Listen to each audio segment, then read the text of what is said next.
एकदम very good, very good.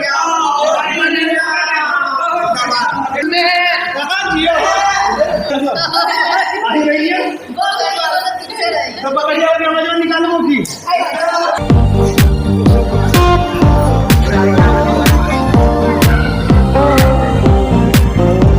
Power star Khesari Lal का बोल रहा था बोल मूवी बहुत ही पसंद किया जा रहा है सिनेमा घर में दोस्तों। इसी बात करें कि फ्लॉप हिट हो रहने वाला है ये मूवी दोस्तों।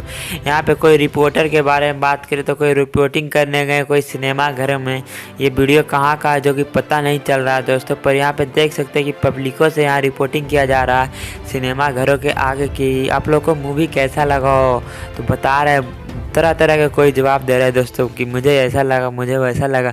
तो यही बात करें इस मूवी के कमाई के बारे में दोस्तों, तो 100 करोड़ प्लस कमाई कर लिया है दोस्तों ये मूवी बोल रहा था बोल। क्योंकि इसका बारे में बात करें तो ये बेहद ही महंगा मूवी होने वाला है खेसारी लाल का इस साल का 2023 का दोस्तों। तो ये आप लोग को जानकारी कैसा लगा हो कमेंट में ज़रूर बताएं दोस्तों। इसी तरह के रिलेटेड वीडियो पाने के लिए चैनल को सब्सक्राइब करें दोस्तों। मिलते हैं नेक्स्ट वीडियो में।